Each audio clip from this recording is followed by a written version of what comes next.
আউযুবিল্লাহি মিনাশ শাইতানির রাজিম বিসমিল্লাহির রহমানির রহিম রব্বি ইশরাহ লি সাদরি ওয়া ইয়াসসির লি আমরি ওয়াহলুল উকতাদাম মিন লিসানি ইয়াফকাহু কওলি। আসসালামু আলাইকুম ওয়া রাহমাতুল্লাহি ওয়া বারাকাতুহু। আজকে আমরা 183তম ভিডিও পোস্ট করতে যাচ্ছি, যেখানে আমরা আম্বিয়া কেরাম অধ্যায়টিকে কন্টিনিউ করব। তাহলে আজকের ভিডিও শুরু করা যাক। বিসমিল্লাহির রহমানির রহিম। 3124 নম্বর হাদিস। হযরত ইবনে আব্বাস রাদিয়াল্লাহু তাআলা আনহু থেকে বর্ণিত, তিনি বলেন, যখন ইব্রাহিম আলাইহিস সালাম ও তার স্ত্রী সারায়ের মধ্যে যা হওয়ার হয়ে গেল, অর্থাৎ প্রতিক্রিয়ার সৃষ্টি হলো, তখন ইব্রাহিম আলাইহিস সালাম ইসমাইল আলাইহিস সালাম ও ইসমাইল আলাইহিস সালামের মাতাকে নিয়ে বের হলেন। তাদের সাথে একটি মশক ছিল ও তাতে পানি ছিল। ইসমাইল আলাইহিস সালামের মাতা মশক হতে পানি পান করতেন, আর শিশুপুত্রের জন্য তার দুগ্ধে প্রাচুর্য আসত। শেষ পর্যন্ত ইব্রাহিম আলাইহিস সালাম মক্কায় এসে গেলেন এবং হাজরাকে একটি বৃক্ষমূলে বসিয়ে রাখলেন। তারপর তিনি নিজ স্ত্রী সারায়ের নিকট ফিরে চললেন। ইসমাইল আলাইহিস সালামের মাতা তার পশ্চাৎ অনুসরণ করলেন। শেষ পর্যন্ত যখন কাদা নামক স্থানে পৌঁছলেন, তখন পিছন হতে ডেকে বললেন, হে ইব্রাহিম, আমাদেরকে কার নিকট রেখে যাচ্ছেন? ইব্রাহিম আলাইহিস সালাম বললেন, আল্লাহর নিকট। হাজরা আলাইহিস সালাম বললেন, আমি আল্লাহর নিকট থাকতেই রাজি। ইবনে আব্বাস রাদিয়াল্লাহু তাআলা আনহু বলেন, অতঃপর হাজেরা ফিরে আসলেন। তিনি মশক হতে পানি পান করতেন, আর শিশুর জন্য তার দুধে সচ্ছলতা আসত। তারপর যখন পানি শেষ হয়ে গেল, তখন ইসমাইল আলাইহিস সালামের মাতা বললেন, হাই, আমি যদি চেয়ে দেখতাম হয়তো কোনো মানুষ দৃষ্টিতে পড়তো। ইবনে আব্বাস রাদিয়াল্লাহু তাআলা আনহু বলেন, তারপর ইসমাইল আলাইহিস সালামের মাতা চলে গেলেন এবং সাফা পাহাড়ের উপরে আরোহণ করলেন।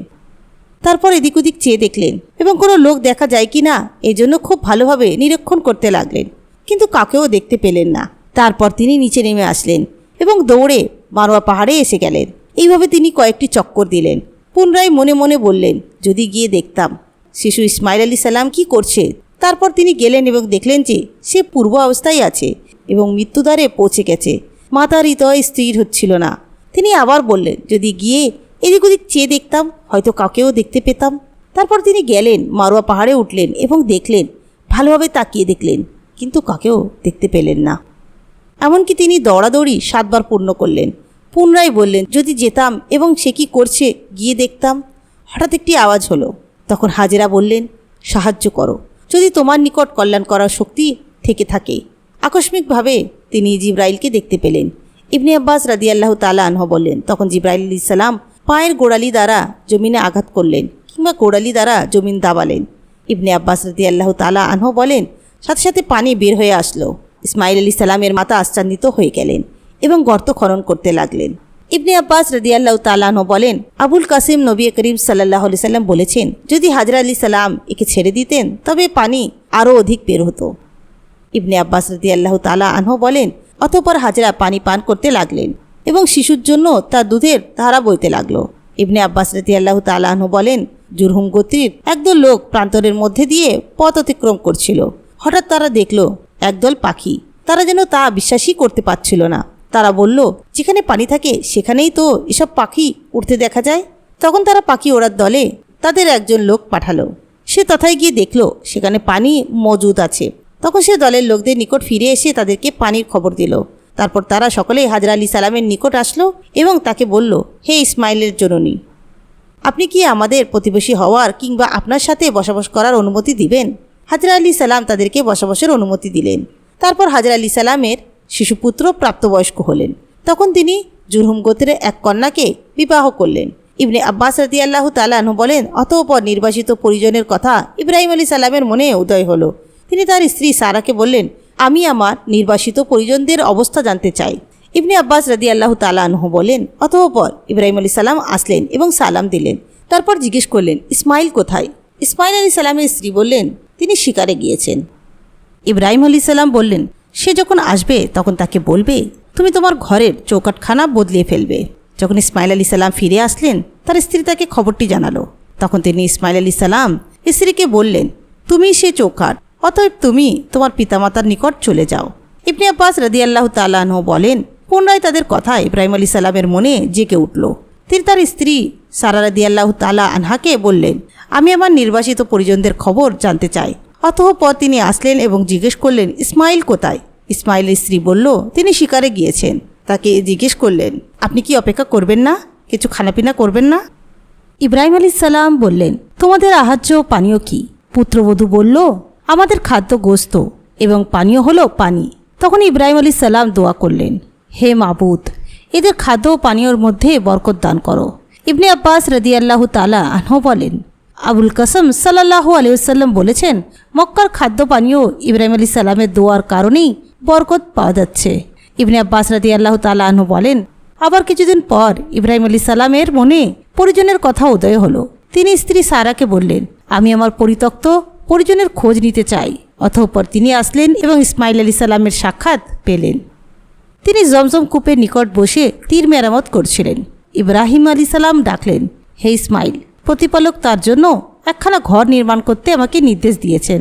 ইসমাইল আলাইহিস সালাম বললেন, আপনার প্রতিপালকের নির্দেশ পালন করুন।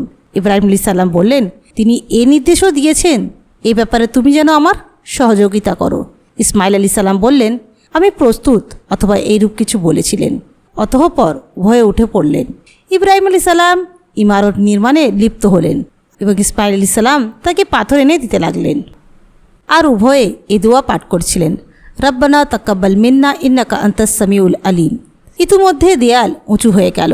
ইব্রাহিম আলাইহিস সালাম বার্ধক্যের কারণে পাথর অত উঁচুতে ওঠাতে অক্ষম হয়ে পড়লেন। তখন তিনি মাকামে ইব্রাহিমের পাথরের উপর দাঁড়ালেন। ইসমাইল আলাইহিস সালাম তাকে পাথর এনে দিতে লাগলেন আর উভয়ে মিলে এ দোয়া পড়তে লাগলেন, রব্বানা তাকাব্বাল মিন্না ইন্নাকা আনতাস সামিউল আলিম। 3125 নম্বর হাদিস। হযরত আবু যর রাদিয়াল্লাহু তাআলা আনহু থেকে বর্ণিত, তিনি বলেন, আমি আরজ করলাম, হে আল্লাহর রাসূল সাল্লাল্লাহু আলাইহি সাল্লাম, দুনিয়ার সর্বপ্রথম কোন মসজিদের ভিত্তি স্থাপন করা হয়? তিনি বললেন, মসজিদে হারাম, অর্থাৎ কাবা ও তার চতুর্পার্শ্বের মসজিদ। জিজ্ঞেস করলাম, তারপর কোনটি? তিনি বললেন, মসজিদুল আকসা। আমি আরজ করলাম, উভয় মসজিদের নির্মাণের মধ্যে কতদিনের ব্যবধান ছিল? তিনি বললেন, 40 বছর। তিনি আরও বললেন, অতঃপর যে স্থানেই তোমার নামাজের সময় হবে সেই স্থানেই নামাজ আদায় করবে, কেননা তাতে ফজিলত বিদ্যমান। 2126 নম্বর হাদিস। হযরত আনাস ইবনে মালিক রাদিয়াল্লাহু তাআলা আনহু থেকে বর্ণিত, রাসূলুল্লাহ সাল্লাল্লাহু আলাইহি সাল্লামের সামনে অহুদ পাহাড়টি ভেসে উঠল। তিনি বললেন, এই পাহাড় আমাদেরকে ভালোবাসে আর আমরাও তাকে ভালোবাসি। হে আল্লাহ, ইব্রাহিম আলাইহিস সালাম তো মক্কাকে হেরেম বানিয়েছেন আর আমি হেরেম বানাচ্ছি এই দু পাহাড়ের মাঝে অবস্থিত মদিনাকে। 3127 নম্বর হাদিস। হযরত ইবনে আবু বকর রাদিয়াল্লাহু তাআলা আনহু আব্দুল্লাহ ইবনে ওমর রাদিয়াল্লাহু তাআলা আনহুকে অবগত করেছেন। তিনি নবী পত্নী আয়েশা রাদিয়াল্লাহু তাআলা আনহা থেকে বর্ণনা করেছেন, নবী করিম সাল্লাল্লাহু আলাইহি ওয়াসাল্লাম বলেছেন, তুমি কি জানো, যখন তোমার বংশ কাবা নির্মাণ করেছেন তখন তারা ইব্রাহিম আলাইহিস সালামের ভিত্তি থেকে তা খাটো করেছে। তখন আমি বললাম, হে আল্লাহর রাসূল, আপনি তা আবার ইব্রাহিম আলাইহিস সালামের ভিত্তির অনুরূপ করে দেন না কেন? তিনি বললেন, যদি তোমার বংশের সময়টা কুফরের নিকটবর্তী না হতো। আব্দুল্লাহ ইবনে উমর রাদিয়াল্লাহু তাআলা আনহু বললেন, যদি আয়েশা রাদিয়াল্লাহু তাআলা আনহা এই হাদিস নবী করিম সাল্লাল্লাহু আলাইহি ওয়াসাল্লাম হতেই শুনে থাকেন, তবে আমি বুঝতে পারছি নবী করিম সাল্লাল্লাহু আলাইহি ওয়াসাল্লাম হাতিমে কাবার সংলগ্ন দুটি স্তম্ভকে চুম্বন করা বর্জন করেছেন, কেবল এই কারণে যে খানায় কাবা ইব্রাহিম আলাইহিস সালামের ভিত্তির উপর করা হয়নি। 3128 নম্বর হাদিস। হযরত আবু হুমায়দ সাইদি রাদিয়াল্লাহু তাআলা আনহু জানিয়েছেন, সাহাবীরা আজ করলেন, হে আল্লাহর রাসূল, কিভাবে আপনার উপর দরুদ পাঠ করব? তিনি বললেন, এভাবে পড়বে, হে আল্লাহ, মুহাম্মদ সাল্লাল্লাহু আলাইহি সাল্লামের উপর রহম করুন এবং তার বংশধরদের উপর, যেমন আপনি রহম করেছেন ইব্রাহিম আলাইহিস সালামের উপর, এবং বরকত দান করুন মুহাম্মদ সাল্লাল্লাহু আলাইহি সাল্লামের উপর এবং তার পত্নীদের বংশধরদের উপর, যেমন আপনি বরকত দান করেছেন ইব্রাহিম আলাইহিস সালামের উপর। নিশ্চয়ই আপনি চরম প্রশংসিত ও অতি মর্যাদাশীল। 3129 নম্বর হাদিস। হযরত আব্দুর রহমান ইবনে আবু লাইলা রাদিয়াল্লাহু তাআলা আনহু থেকে বর্ণিত, তিনি বলেন, কাব ইবনে উজারা আমার সঙ্গে দেখা করলেন। অতঃপর বললেন, আমি কি তোমাকে এমন এক উপহার দিব না যা আমি নবী করিম সাল্লাল্লাহু আলাইহি সাল্লাম থেকে শুনেছি? আমি বললাম, হ্যাঁ, সে উপহার আমাকে দিন। তখন তিনি বললেন, আমরা নবী করিম সাল্লাল্লাহু আলাইহি ওয়াসাল্লামকে প্রশ্ন করেছিলাম, তাতে বলেছিলাম, হে আল্লাহর রাসূল, আপনাদের অর্থাৎ আহলে বেতের উপর আমরা কিভাবে দরুদ পড়ব? কেননা আপনার উপর সালাম পাঠ কিভাবে করব তা তো আল্লাহ আমাদেরকে জানিয়েছেন। তিনি বললেন, তোমরা তা এভাবে পড়ো। এই বলে তিনি দরুদ পড়ে শোনালেন। 3130 নম্বর হাদিস। হযরত ইবনে আব্বাস রাদিয়াল্লাহু তাআলা আনহু হতে বর্ণিত, তিনি বলেন, নবী করিম সাল্লাল্লাহু আলাইহি সাল্লাম উক্ত দোয়াটি পড়ে হাসান ও হুসেনের উপর ফু দিতেন এবং বলতেন, তোমাদের পিতা অর্থাৎ ইব্রাহিম আলাইহিস সালাম ও এটি পড়ে ইসমাইল ও ইসহাকের উপর ফু দিতেন। দোয়াটি হলো, আমি আল্লাহর বরকত পূর্ণ বাক্যসমূহ দিয়ে প্রত্যেক শয়তান বিষাক্ত প্রাণনাশক ও বদনজরের অনিষ্ট থেকে আশ্রয় চাচ্ছি। 3131 নম্বর হাদিস। হযরত আবু হুরায়রা রাদিয়াল্লাহু তাআলা আনহু থেকে বর্ণিত, রাসূলুল্লাহ সাল্লাল্লাহু আলাইহি ওয়াসাল্লাম বলেছেন, ইব্রাহিম আলাইহিস সালামের এই আবেদন যে, হে আল্লাহ, আপনি কিভাবে মৃতকে জীবিত করবেন তা আমাকে একটু দেখান। আল্লাহ বললেন, তুমি কি বিশ্বাস করছো না? তিনি বললেন, অবশ্যই, তবে আমার মন যাতে স্বস্তি ও স্থিরতা লাভ করে। আমি বলবো, ইব্রাহিম আলাইহিস সালাম অপেক্ষা আমাদের সন্দেহ পোষণ করা অধিক যুক্তিযুক্ত। অতঃপর বললেন, আল্লাহ লূত আলাইহিস সালামের উপর রহম করুন। তিনি একটি মজবুত খুঁটির আশ্রয় পেতে ইচ্ছা করেছেন। আর ইউসুফ আলাইহিস সালাম যত দীর্ঘ সময় কারাগারে অবস্থান করেছিলেন, অত দীর্ঘ সময় আমিও যদি কারাগারে অবস্থান করতাম, সাথে সাথে আহ্বানকারীর আহ্বানে সাড়া দিয়ে ফেলতাম। কিন্তু ইউসুফ আলাইহিস সালাম তা করেননি। ইসমাইল আলাইহিস সালাম তীরন্দাজ ছিলেন। 3132 নম্বর হাদিস। সালমা ইবনে আকওয়া রাদিয়াল্লাহু তাআলা আনহু থেকে বর্ণিত, তিনি বলেন, রাসূলুল্লাহ সাল্লাল্লাহু আলাইহি সাল্লাম বনু আসলাম সম্প্রদায়ের একদল লোকের নিকট দিয়ে যাচ্ছিলেন। এই সময় তারা তীরন্দাজি করছিলেন। তখন রাসূলুল্লাহ সাল্লাল্লাহু আলাইহি সাল্লাম বললেন, হে বনি ইসমাইল, তোমরা তীরন্দাজি করে যাও, কেননা তোমাদের আদি পিতা তীরন্দাজ ছিলেন। অতএব তোমরাও তীরন্দাজি করতে থাকো। আমিও অমুক সম্প্রদায়ের লোকের সঙ্গে যোগদান করলাম।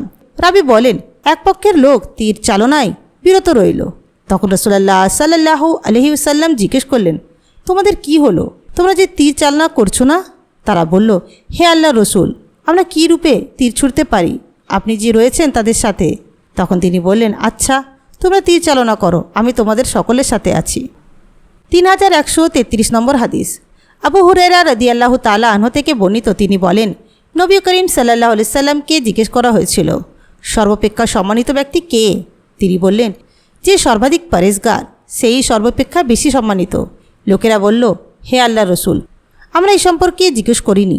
তিনি বললেন, তবে সর্বাপেক্ষা অধিক সম্মানিত ব্যক্তি হলেন আল্লাহর নবী ইউসুফ ইবনে আল্লাহর নবী ইয়াকুব ইবনে আল্লাহর নবী ইসহাক ইবনে আল্লাহর খালিল ইব্রাহিম আলাইহিস সালাম। লোকেরা বলল, আমরা এ সম্বন্ধেও জিজ্ঞেস করিনি। তিনি বললেন, তবে কি তোমরা আরবের বংশসমূহ সম্পর্কে জিজ্ঞেস করেছো? তারা জবাব দিল, হ্যাঁ। তখন নবী করিম সাল্লাল্লাহু আলাইহি সাল্লাম বললেন, বর্বর যুগে তোমাদের মধ্যে যারা সর্বোত্তম ব্যক্তি ছিলেন, ইসলাম গ্রহণের পরেও তারাই তোমাদের সর্বোত্তম ব্যক্তি, যদি তারা ইসলামী ইলম অর্জন করেন। 3134 নম্বর হাদিস। নবী করিম সাল্লাল্লাহু আলাইহি সাল্লাম বলেছেন, আল্লাহ লূত আলাইহিস সালামকে ক্ষমা করুন, তিনি একটি মজবুত খুঁটির আশ্রয় চাচ্ছিলেন। 3135 নম্বর হাদিস। হযরত আব্দুল্লাহ রাদিয়াল্লাহু তাআলা আনহু থেকে বর্ণিত, তিনি বলেন, নবী করিম সাল্লাল্লাহু আলাইহি সাল্লাম পড়েছেন, ফাহাল মিন মুজাক্কির। তো আজকে আমরা 138তম ভিডিও পোস্ট করলাম, যেখানে আমরা আম্বিয়া কেরাম অধ্যায়টিকে কন্টিনিউ করছিলাম। ইনশাআল্লাহ নেক্সট ভিডিওতে আমরা এই অধ্যায়টিকে কন্টিনিউ করব। ইনশাআল্লাহ নেক্সট ভিডিওতে আপনাদের সঙ্গে আবার দেখা হবে। আসসালামু আলাইকুম ওয়া রাহমাতুল্লাহি ওয়া বারাকাতুহু।